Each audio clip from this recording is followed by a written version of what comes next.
Et je vais donc maintenant aborder le premier focus sur l'évolution des effectifs.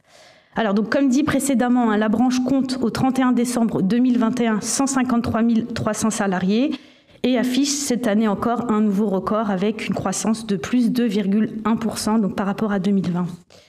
Si on compare à 2016, ce n'est pas moins de 7 000 salariés donc, qui ont rejoint l'assurance, soit une hausse de près de 5% en 5 ans. Les entrées continuent de se situer à un haut niveau et franchissent pour la première fois le seuil des 17 000 recrutements, soit un taux de renouvellement de 11,2%, donc ce qui signifie qu'un salarié sur 10 correspond à une nouvelle embauche. La part des alternants augmente et représente 25,7% des recrutements, avec une croissance de 17% par rapport à l'année dernière. Et enfin, le nombre total d'alternants en poste donc, poursuit sa croissance continue pour atteindre 6 400 personnes, contre 5 650 en 2020. Et la part de cette population donc, dans les effectifs totaux de la branche s'établit à 4,2%, donc, soit le plus haut niveau historique. Voilà pour le premier focus. Merci Narges. Donc voilà, entre-temps sont venus me rejoindre Élodie Waro, qui est responsable de la formation Alliance France, et puis Marie-Hélène Sanglier, alors qui revient, puisque tu avais gentiment accepté déjà l'année dernière de venir commenter à l'aune de ton expérience chez Groupama, puisque je rappelle que tu es DRH Groupama Assurance Mutuelle, de venir commenter les chiffres consolidés au niveau de la profession. Donc là, on vient d'avoir un peu une photographie actualisée des données arrêtées au 31 décembre 2021 sur la branche assurance, donc branche des sociétés d'assurance relevant du Code des assurances et adhérentes à France Assureur. Est-ce que vous avez d'ores et déjà une première réaction à chaud sur ces premiers chiffres, Marie-Hélène ? Bonjour à tous, merci de ton invitation Norbert. Ma première réaction, c'est... Alors moi, en l'occurrence, je suis chez Groupama Assurance Mutuelle, c'est-à-dire la holding de Groupama, donc pas forcément représentatif de l'ensemble des entreprises de Groupama, qui, comme vous le savez, est un groupe assez décentralisé. En tout cas, en ce qui concerne les effectifs de la holding à Paris, je me rejoins complètement dans ce que tu viens de présenter, tant sur la poursuite de la croissance de nos effectifs, des recrutements, de l'alternance qui ne cesse de progresser. Et nous, chez Groupama Assurance Mutuelle, on est au-delà, on frise presque avec les 6% de l'effectif. Et on les stabilise et en CDD d'abord et en CDI aussi près de 25%. Je me reconnais aussi dans ce qui est dans l'évolution globale que tu nous as présentée. Et j'ai bien aimé ta présentation de dire qu'en fait, on a 7000, tu as dit, nouveaux collaborateurs qui nous ont rejoints. Et c'est quand même... c'est un beau succès parce que notre métier n'a pas forcément toujours une image que l'on souhaiterait qu'il ait. Mais manifestement, ça devient un métier de plus en plus attractif. Oui, c'est pas faute de ménager nos efforts pour justement aller dans les écoles, les universités. Oui. Mais justement, c'est hier matin, pas plus tard qu'hier matin, je me tourne vers Cathy Riffaut, Chenel, qui est dans la salle. On accueillait une section BTS Assurance d'un lycée parisien ici même, dans cette salle, pour leur présenter le secteur d'activité et les métiers et les opportunités professionnelles qu'ils recèlent. Donc voilà, il y a beaucoup d'efforts qui sont faits en matière de communication et d'action en direction des jeunes. Pour dire que on a coutume de dire qu'on vient souvent dans l'assurance par hasard, mais qu'on y reste par choix ou par passion. Donc les choses se confirment pour bon nombre d'entre nous.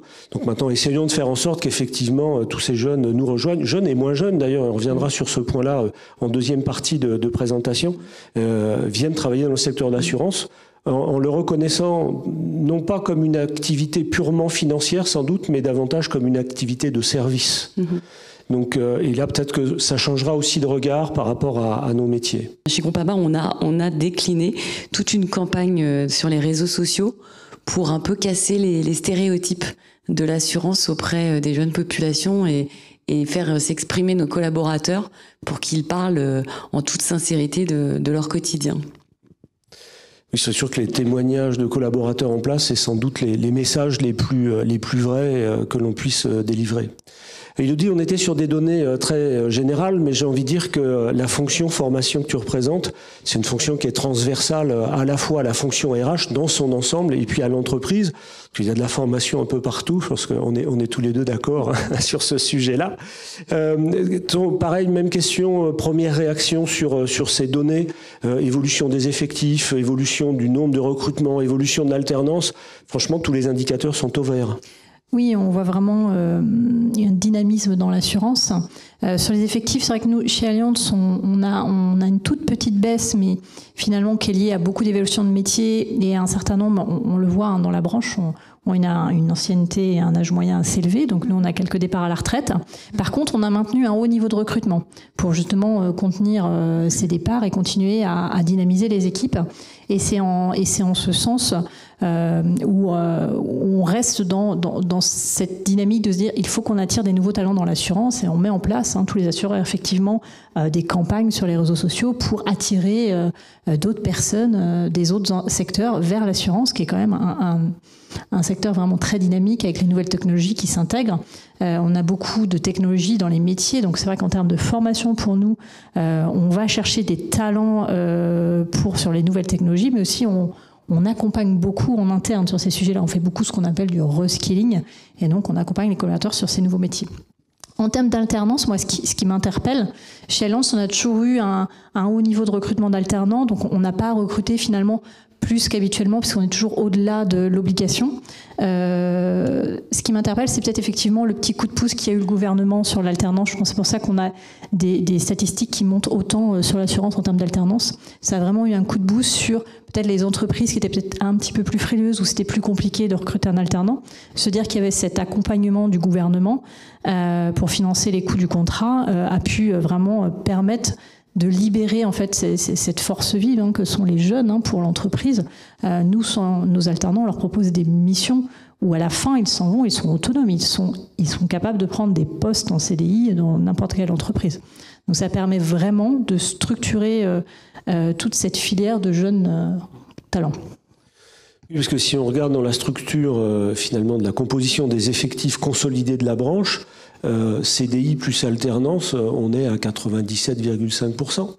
Donc c'est vraiment une voie royale pour aller dans l'assurance, sachant que le CDI est la norme. On n'est pas sur des quotas de CDD qui tournent en permanence, et quand on embauche, on intègre.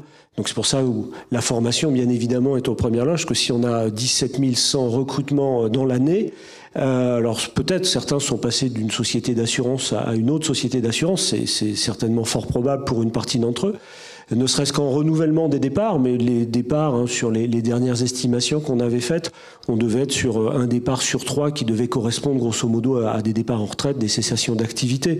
Donc dans les 2 tiers des cas de figure, ça veut dire qu'à minima, soit on est sur un jeune qu'il faut intégrer dans l'entreprise, soit on est sur quelqu'un qui a déjà une expérience professionnelle acquise, importante, mais qu'il va falloir intégrer dans l'entreprise pour lui apprendre les spécificités de l'entreprise, les outils, les produits et son mode de fonctionnement.